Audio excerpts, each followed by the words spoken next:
Some more, Cos. Thanks. My God, she's back.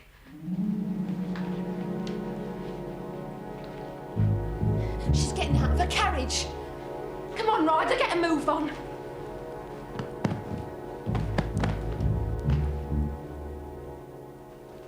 All right, Donna. Yeah. Look lively. All right. Get a move on. All right. And maybe she won't want workmen under her feet. Yeah, all right. I finished, don't worry. Quick job, like you said. Hurry up.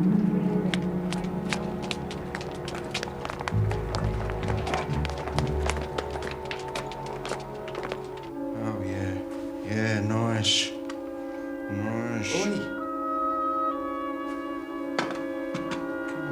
Countess, eh? Have to get by appointment on me barrow. Come on, mate. Out.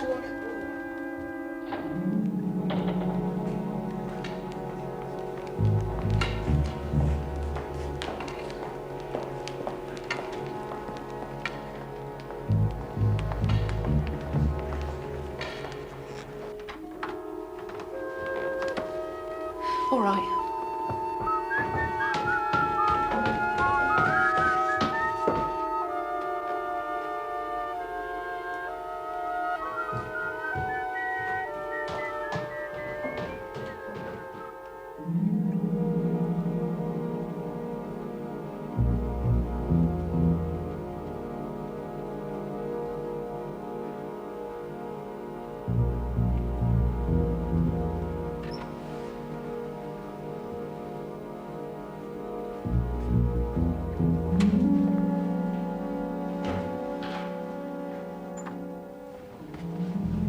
Over there will do.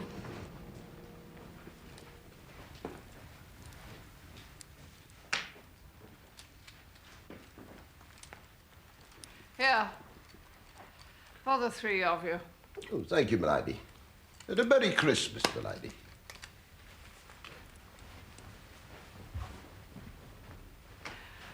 Ring for tea, Cusack. Yes, my lady. I need something to sustain me. I do find preparing for Christmas quite an ordeal. Yes, my lady. And then a bath, I think.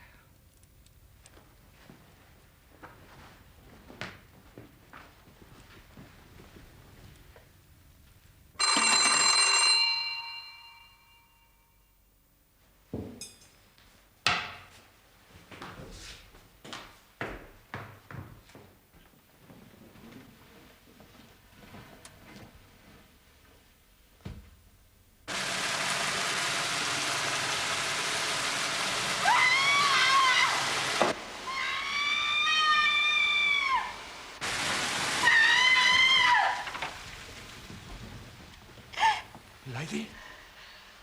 Blue Carbuncle! Blue Carbuncle! Stolen!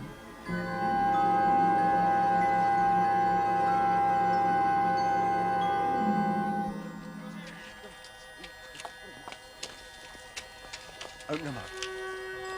There. Oh, John! She'll love it. It's beautiful. Just like your mother. Well, can we afford it, though? Told ya. I made a nice little bob or two lately, even if I hadn't. It's Christmas. You're a good man, John Horner. I'm a lucky man. Wife and kids like I've got. Means as good as a king. So, it's the doll for the girl and the boat for the boy, right? Right. Spending the loot already, are we, Horner? What do you mean? I've done nothing, what do you mean? John Frederick Horner, I hereby arrest you on the charge of stealing the valuable gem known as the Blue Carbuncle, the property of the Countess of Morcar. Anything you say... I didn't do it, I tell you, I didn't do it! It's no use, Horner. The man at the hotel gave a very good description of you. Constable! I didn't do it, I tell you! Let me go, will you? I didn't do it!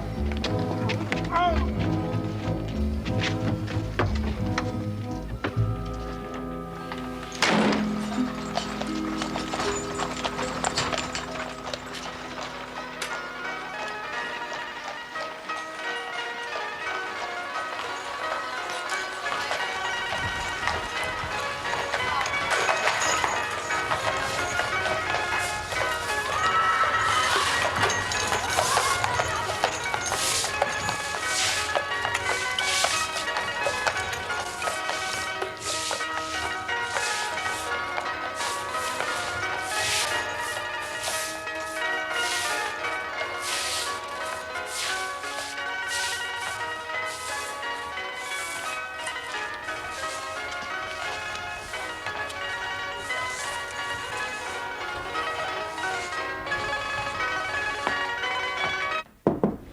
Mr. Holmes!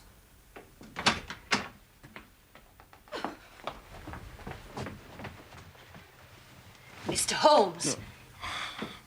Mr. Peterson, the commissionaire from opposite. Oh, please. He'd like a word Go with you. away.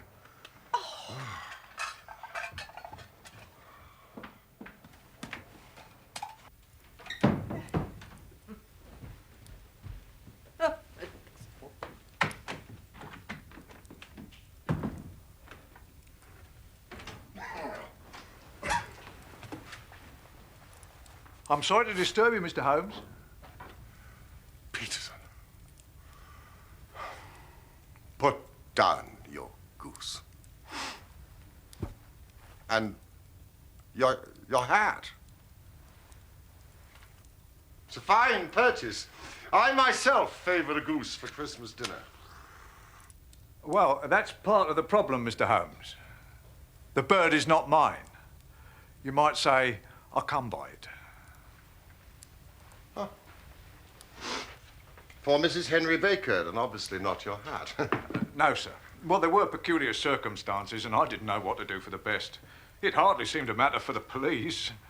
So I talked to the wife about it, and she suggests I'll come and see you. Not the wise, Mrs. Peterson.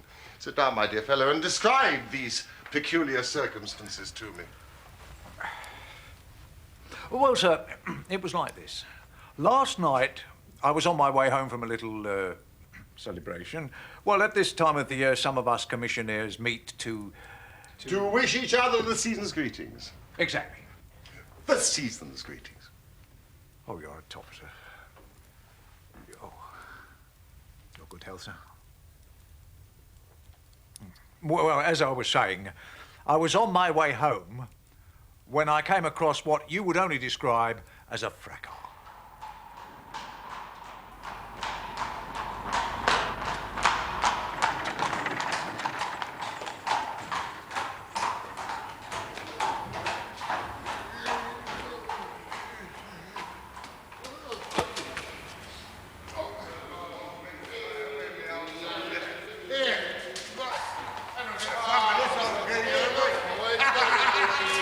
Look at that! Look!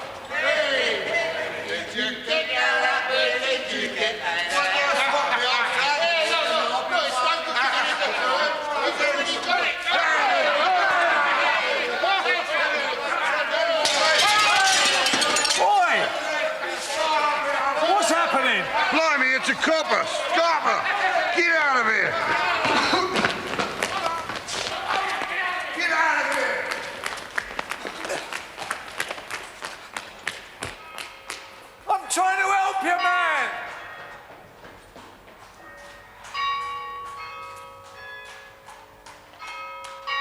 Well, the roughs ran off in one direction and the drunk fella ran off in the other.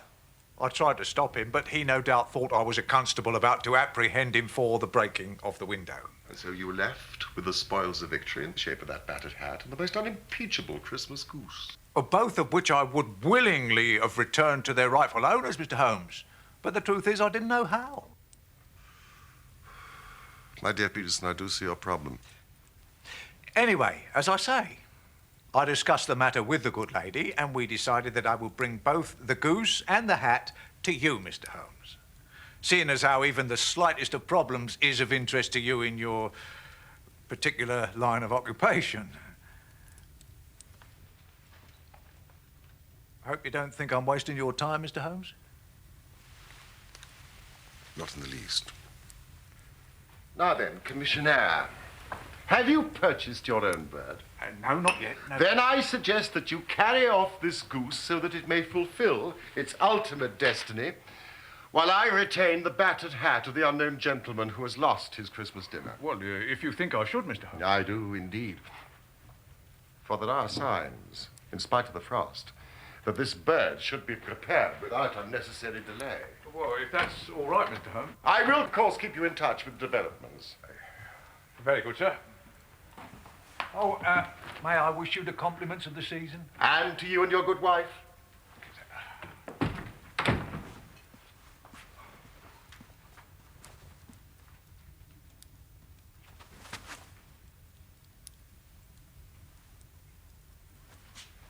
But you still haven't found the jewel.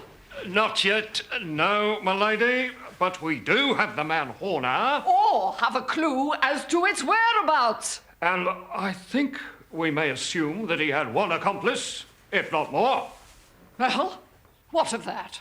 Contrary to popular fiction, my lady, there is very little honour amongst thieves, and even less with the right inducement. Inducement? Do you mean a reward? Yes. Why should I offer a reward? In my experience, and it is considerable, I have found that the offer of a reward would very soon set the greedy cat amongst the criminal pigeons. Well? I should be very surprised if I did not gain a result within 24 hours.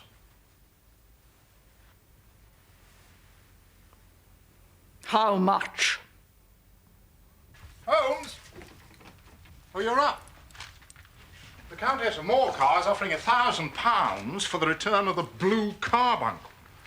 Inspector Bradstreet of B Division is in charge of the case and has arrested Mr. John Horner, a plumber aged 36, who protested his innocence in the strongest terms. Circumstantial evidence was so strong that the case has been referred to the assizes. Horner, who showed signs of intense emotion during the proceedings, faded away at the conclusion and was carried from the court. Oh, excuse me, you are engaged. I am interrupting your study of that hat. No. The matter is a perfectly trivial one. But there are points in connection with it which are not devoid of interest, even of instruction. I suppose that, homely as it looks, that thing has some deadly story linked to it. That is the clue which will guide you in the solution of some mystery and the punishment of some crime. No. It is just one of those whimsical little incidents that will occur when you have 4 million people all jostling each other within the space of a few square miles. So what do you gather from that? Battered old felt. You know my methods. What do you yourself gather as to the individuality of the man who has worn this particular article? It was accompanied by a goose, Watson. For Mrs. Henry Baker was printed upon a small card attached to the bird's left leg.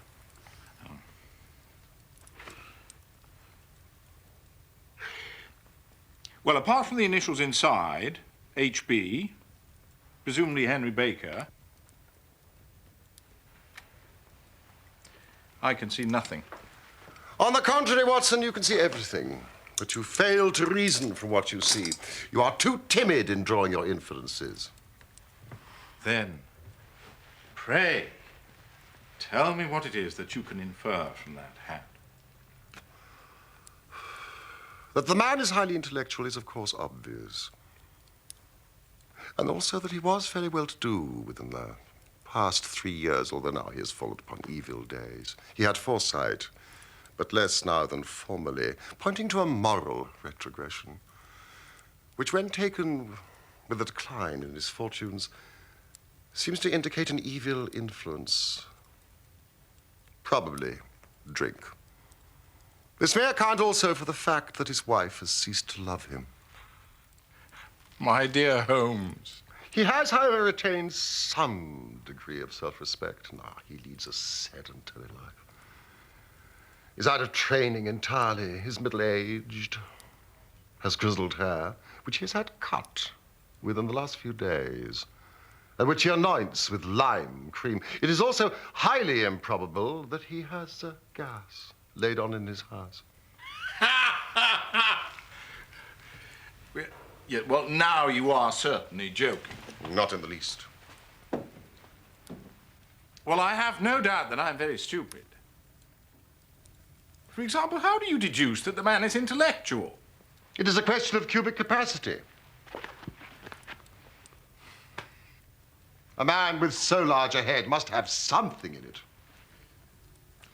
Well, the decline in his fortunes, then? These flat brims with the curled edges came in 3 years ago. It is a hat of the very best quality, Watson. Look at the band of ribbed silk and the excellent lining. If this man could afford so expensive a hat 3 years ago and has had no hat since, then he has assuredly gone down in the world. What about the foresight and the moral retrogression? Here is the foresight. These securers are never sold upon hats. If this man ordered one, it is a sign of a certain amount of foresight, since he went out of his way to take precaution against the wind. But as you see that he has broken the elastic and has not troubled to replace it, a weakening nature.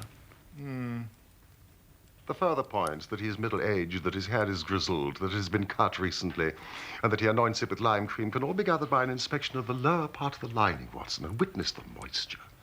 Obviously a free perspirer, therefore not in the best of training. But his wife, you said she had ceased to love him. This hat has not been brushed for weeks. When I see a man with a week's accumulation of dust upon his hat, and his wife has allowed him to go out in such a state, I fear that he has been unfortunate enough to lose his wife's affections. But he might be a bachelor. Nay, but he brought a goose as a peace offering to his wife. Remember the card attached to the bird's leg? Yes. Well, you have an answer to everything. Just a minute. How do you deduce that there is no gas laid on in his house? One tallow candle stain, or even two might come by chance, but when I see Watson, no less than 5. He never got candle stains from a gas jet, Watson. Are you satisfied? Well, it's all very ingenious. Mr. Holmes, the goose. The goose, Mr. Holmes. Well, what of it, man? Has it come back to life and flapped off through the kitchen window? No, sir. But see what the wife found in its crop. By Jove, Peterson. This is a treasure trove indeed. You know what you've got. A diamond. Precious stone, but it cuts glass like it was putty. It is more than a precious stone. It is the precious stone. The Hotel Cosmopolitan robbery. The Blue Carbuncle. The Blue Carbuncle indeed.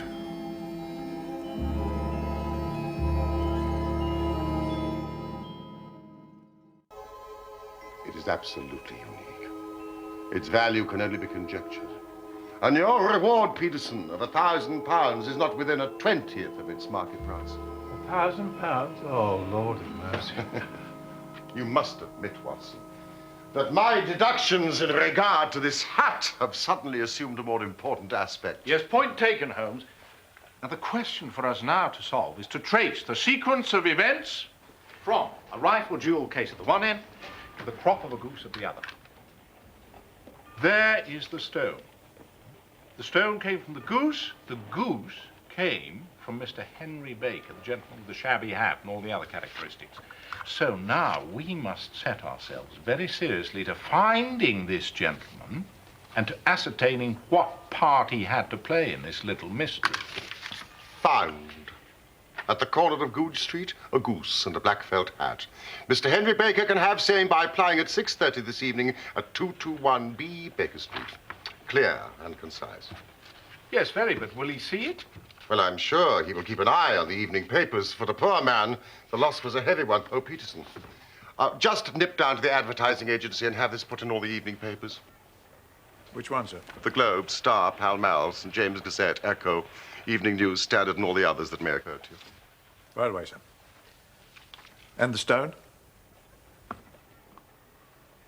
I shall keep the stone. Thank you, Peterson. Yes, sir. Oh, and Peterson, would you pick up a goose on your way back? Give him the money, will you, Watson? We must have something to give Mr. Henry Baker to take the place of the one that your family will very soon be devouring. Sure, thank you, sir. £1,000? £1,000. £1,000. £1,000.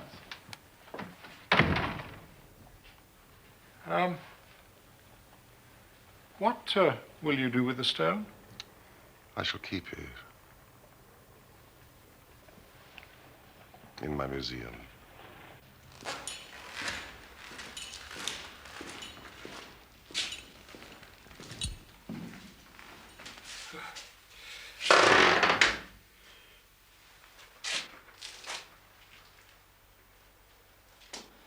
Well, Horner,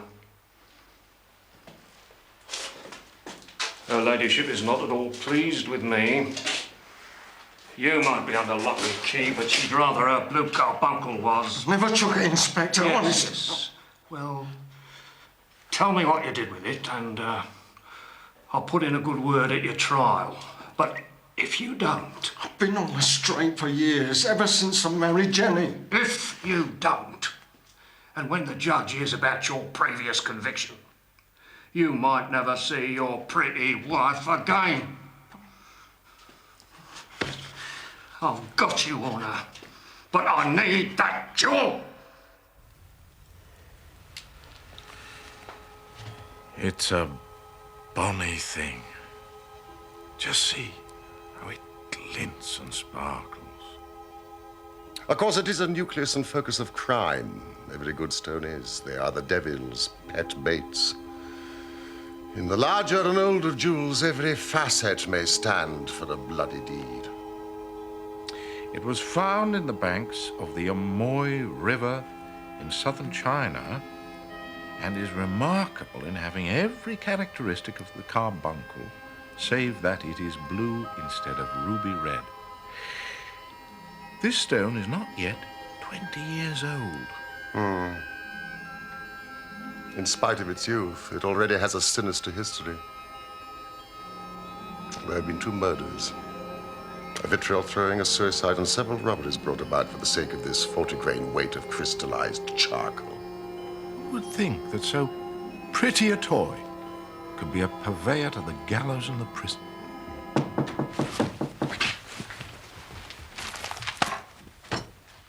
Come in. Mr. Henry Baker, I believe.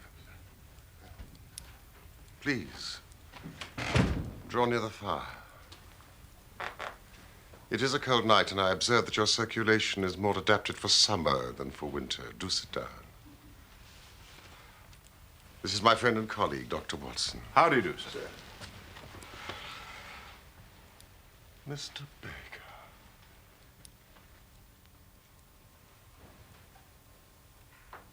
Is that your hat? Oh, yes. Oh, it is undoubtedly my hat. Thank you, sir. I would have advertised its loss, but shillings have not been so plentiful with me as they once were. I had no doubt that the gang of roughs who assaulted me had carried off both my hat and the bird. I did not care to spend more money in a hopeless attempt at recovering them. Yes, well, of course, that is very understandable. Oh, by the way, about your bird. We were compelled to eat it. To eat it? It would have been a little use to anyone had we not done so. But we have another goose upon the sideboard there, which I presume will answer your purpose equally well. It is about the same weight and perfectly fresh, as you can see. Oh, yes, most certainly. Of course, we have kept the feathers, legs, crop, and so on of your own bird, if you so wish. They might be useful to me as relics of my adventure, but beyond that, I can hardly see what use the disjecta membra of my old acquaintance could possibly be to me. Oh, no, sir, with your permission, I shall confine my attentions to the excellent bird which I perceive upon your sideboard. I would be interested to know where the other bird came from. You see, I am somewhat of a fowl fancier, and I have seldom seen a better-grown bird. It would be of great interest to me to know precisely how it came into your possession. It was the club, sir, the Goose Club. So, the Goose Club? What were the exact circumstances?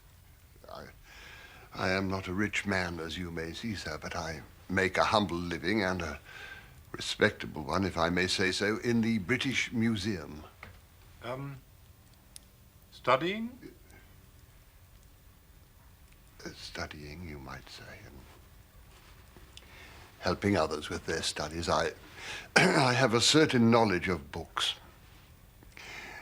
That day, sir, I had finished work early and left the museum in the afternoon. I had a little business to attend to before calling in at the Alpha public house. Several of us who work in the museum frequent that establishment, and this year our good host, Mr. Windigate, had instigated a goose club, by which, on consideration of some few pence each week, we were to receive a bird at Christmas.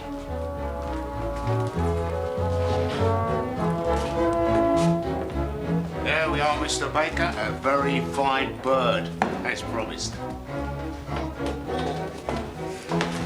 A magnificent specimen indeed, landlord, eh? Put you back in a wife's good books, eh? Yes, well, she is still somewhat irked with me, I'm afraid. However, things will doubtless improve when I am once more in gainful employment.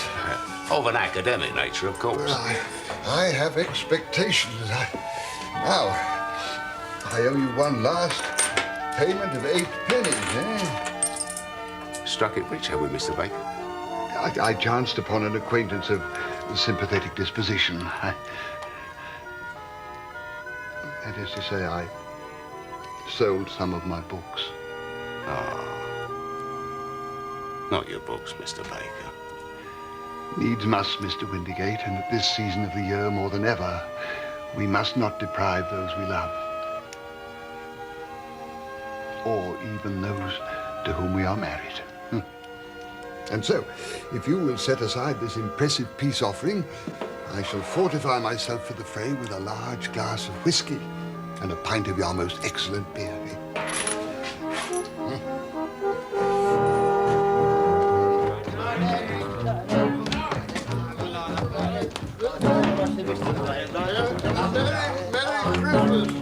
Same to you, Mr. Baker. Here we are, my dear. Bless you, sir. Come on. Inside. Come in. Well, sir, on my way home, I was attacked by the gang of roughs who, I believed, had stolen the goose. My hat came off in the scuffle, but I remember little of it, save that a uniformed officer appeared on the scene, and we all made off. Yes, of course. We quite understand. In the circumstances. Well, all's well that ends well.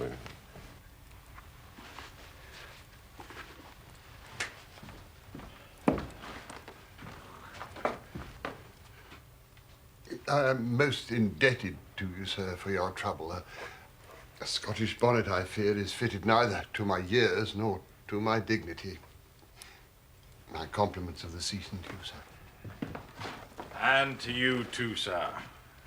Oh, thank you, sir. Oh, by the way, do you have gas laid on in your house? Gas? Alas, no. Jolly good. Merry Christmas. And to you both, gentlemen. Well, then, so much Mr. Henry Baker. He obviously knows nothing of the matter. Ah, Mrs. Hudson. Watson, do you need nourishment? Not particularly. Splendid. Mrs. Hudson, we shall turn dinner into supper, and we will follow up this clue while it is still hot. Which is more than the supper will be.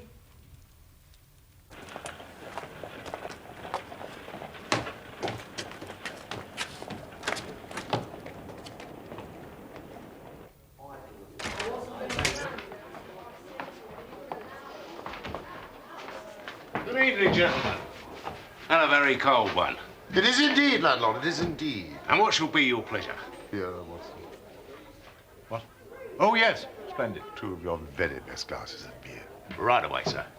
Your beer should be excellent if it is as good as your geese. What geese? Yes, we were talking half an hour ago to Mr. Henry Baker, member of your goose club. Yes, but you see, them's not our geese. Whose, then? Well, I got them 24 from a salesman in Covent Garden. Who might that be? Name of Breckenridge. A purveyor of the finest quality. Mind you, if it's a bird you're after, I'd get to him as soon as poss. Oh, it's a very busy time of year, as you'll appreciate. Well, thank you so much for your advice. Will you have a glass of beer with us, landlord? Well, God bless you for a gentleman.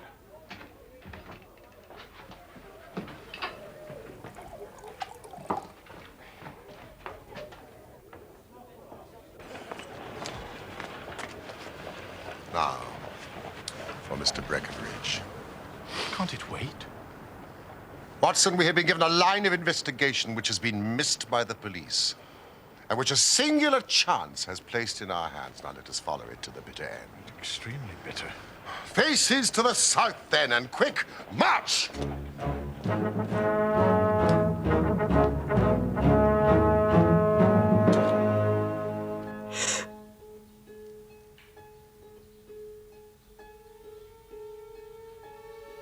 Please. I want to believe you, John. I do, really. But how can I with all what the police are saying? Well, I'm only saying that because I was there on the day. It's a put-up job. Is that really the truth? I promised when I married you, I'd never tell you a lie. I've kept my promise. Always will.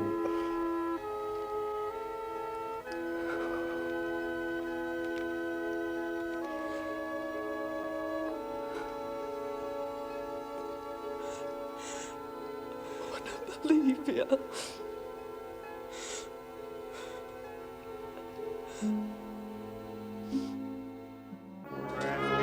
Merry gentlemen, let nothing you dismay. Oh, Mum, come and get your turkey. Here, take your turn on the turkey. It's the last few. All fresh this morning. Got to clear them up by the night. What else can you get right now, eh? It's getting late, it's getting late. Here's a pair. How many times again?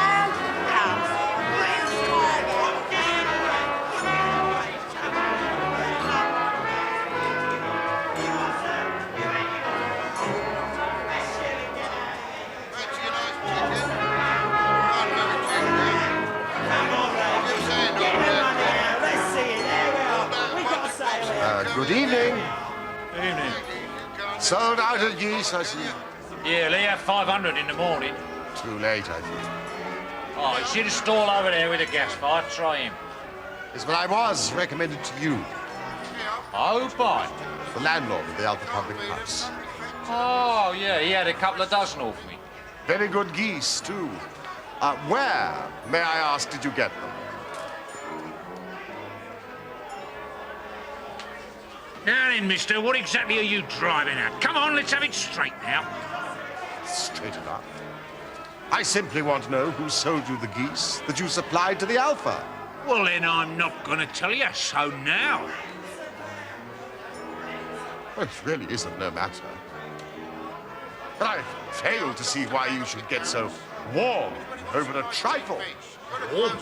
You'd be as warm if you were as pestered as I am. When I pay good money for a good article, that should be an end of it. But it's where are the geese? Who have you sold them to? How much will you take for them? You'd think they was the only geese in the world, the amount of fuss that's made over them. Well, I can assure you that I have no connection with anybody else who's made inquiries. Inquiries? It's more like the Inquisition. I'm not telling you. Ah. Well, then, the bet's off. What bet? Ah. What bet? Well, I'm always ready to back my opinion in the matter of fowls. And I have a fiver with my friend here that the bird that I chose is country bred, right, Watson? What? Oh, yes, absolutely. Ah, you've lost your money then, because it's town bred. It is nothing of the kind. I say it is. I don't believe you. Come on, pay up, Holmes. What do you think I wouldn't know, me who's been handling fowls since I was a nipper? I'll tell you, all the birds that went to the Alpha were town bred. You'll never make me believe that. Come on, do the decent, Holmes. Will you have a bet, then? Oh, just taking your money. But I'll have a sovereign with you just to teach you not to be obstinate. Done! Right. Now then, Mr. Cocksure, you see these here books here? Well, this is a list of all the folk what I buy off. Now, on this page, there's all me country folk. And these on this side in red ink are all me town suppliers. Now, you read out that third name down to me. Mrs. Oakshott, 117 Brixton Road. Yeah, account number 249. Go on then, turn it up in the ledger. Mrs. Oakshott, Egan, poultry supplier. And what's the last entry? 24 geese at 7 and 6 Sold to Mr. Windigate of the Alpha Public House. So, what have you got to say now?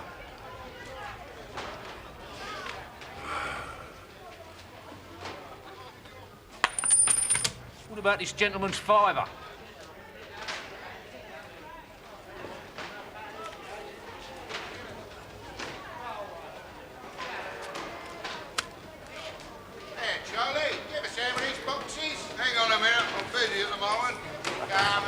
Well done, Holmes. Shall we see this Mrs. Oakshott tonight? Oh, no, not you again. I've had enough of you. Listen, I've told you before. Clear off! The thing is, there were 2 grey-headed geese. Now, listen, I've had enough of you and those geese. I wish it was all at the devil together. If you come pestering me any more with your silly talk, I'll set the dog on you. Now, look here. Mrs. Oakshott told me. You bring Mrs. Oakshott here, and I'll answer her. But what have you got to do with it, eh? Did I buy the geese off you? No, but one of them was mine, all the same. Well, you go and ask Mrs. Oakshott for it. She told me to ask you. You can ask the King of Prussia for all I care. I've had enough of this. Go on, get out of it. This may save us a trip to Brixton.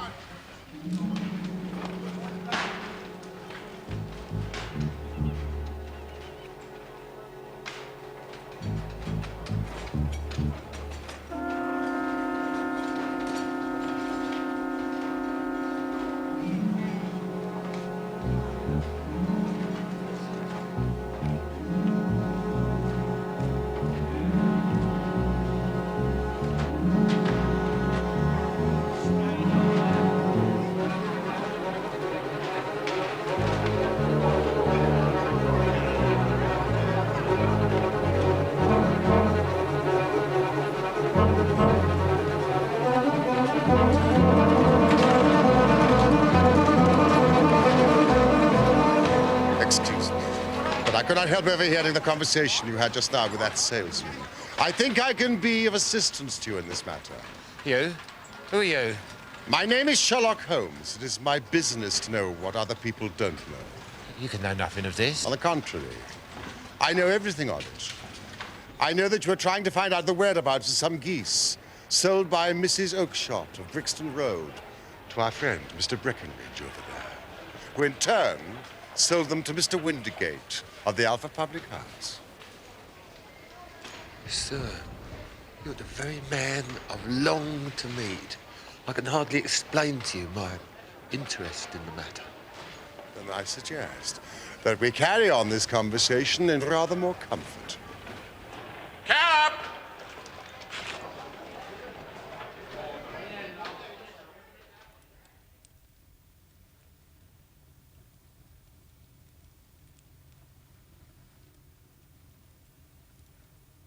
Come in.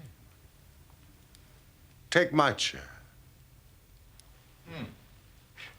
I will just put on my slippers.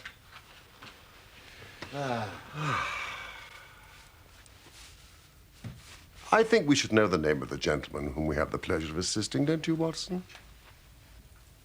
John Robinson. Oh, no. Your real name. It is so awkward doing business with an alias. Well, then, my real name's Ryder. James Ryder. Yes, Mr. Ryder. Upper attendant at the Hotel Cosmopolitan. Yes. And I suppose you would like to know what happened to these geese. Or rather, one goose in particular. White with a grey head. Oh, sir, can you tell me where it went to? It came here. Here? Sadly, it is no longer here. But it laid an egg after it was dead. The bonniest, brightest little blue egg you have ever seen.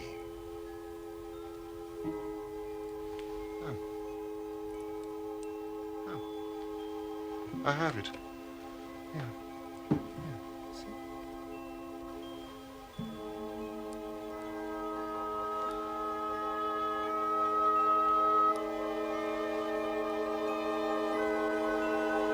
The game's up, Ryder.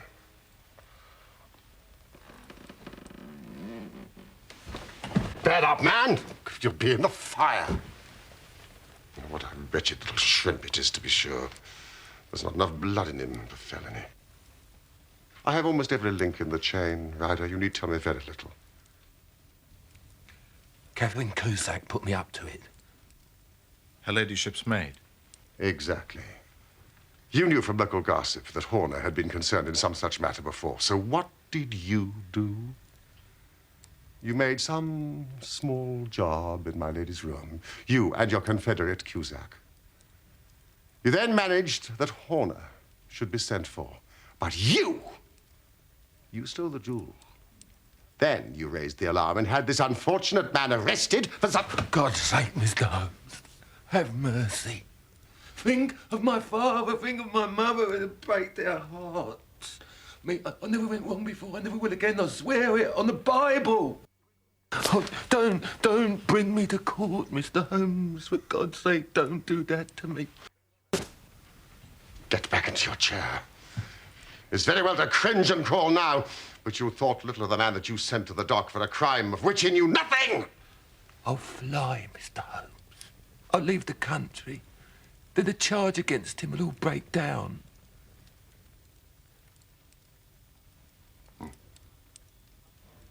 We'll talk about that later. Now tell me,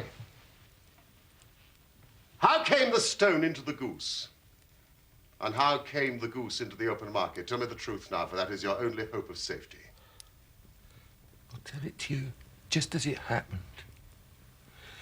I thought it was best to get away with the stone as quick as I could, for I didn't know at what moment the police might not take it into their heads to search me and my room. There was nowhere in the hotel where it would be safe. So I went out, as if on some commission, and made for my sister's house to think things over. Why, Jem, whatever is it? You look terrible. I had a bit of turn, Maggie. Been a robbery at the hotel. You better come in. I went through into the backyard where she kept the geese. Smoked a pipe and wondered what it'd be best to do. I knew that my stomach wasn't going to stop feeling like a bag of ferrets till I found somewhere to hide the stone for a while. When suddenly, I looked at the geese, which was hissing and huddling in the corner of the yard. My sister had told me that I might have the pick of her geese for a Christmas present. I picked out one of the birds, a fine big one with a grey head.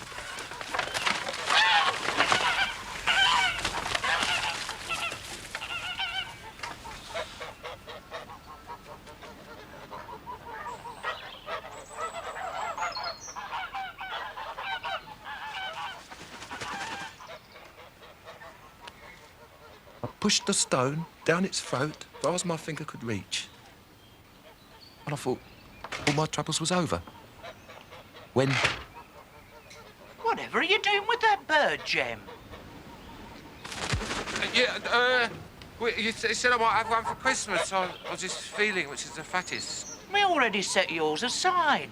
Jem's bird, we call it. Yeah, if it's all the same to you, Maggie, I'd rather have that one I was handling just now.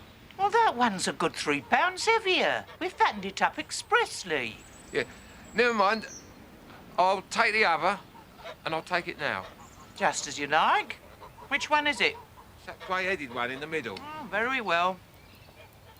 Kill it and take it with you. I did what she said, Mr. Holmes, and I carried the bird to my pal. We got a knife, and we opened it up. My heart turned to water. There was no sign of the stone, and I knew some terrible mistake must have occurred.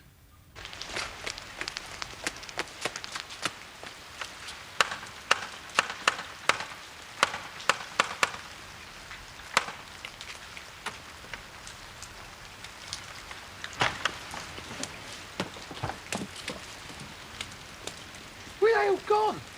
To the dealers. Which dealers? Breckenridge at Covent Garden. Tell me, just tell me, was there another one which had a grey head? That's right, two. I could never tell them apart, I couldn't. Well, what's the matter? What's all the hurry? I ran as hard as my feet would carry me to this man Breckenridge, but he'd sold the lot, and not one word would he tell me as to where they'd gone. I thought I'd go mad. And now, I'm a branded thief without ever having touched the wealth for which I sold my character. God help me. God help me.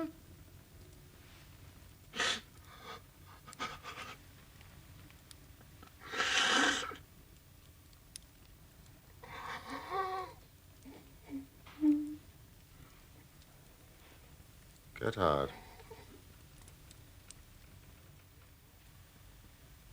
What? Heavens bless you, sir. No more words. Get out.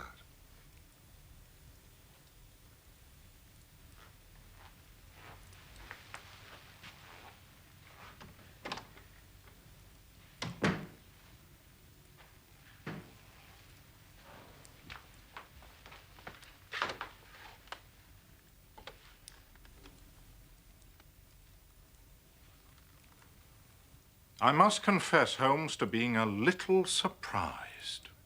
I am not retained by the police to supply their deficiencies.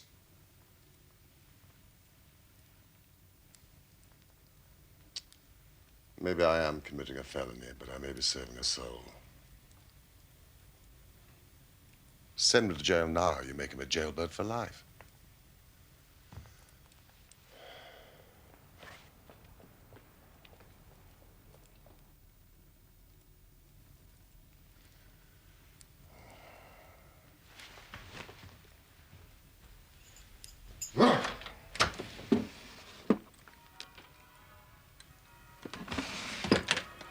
Listen, after all, it is the season for forgiveness. Come. Midnight. Merry Christmas, Holmes. And to you, my dear friend. Just a minute. Holmes, I cannot contemplate eating while John Horner is still on remand. Now, do you suppose that Bradstreet or one of his colleagues might still be at their desks? You're quite right, Watson. Come, let's go.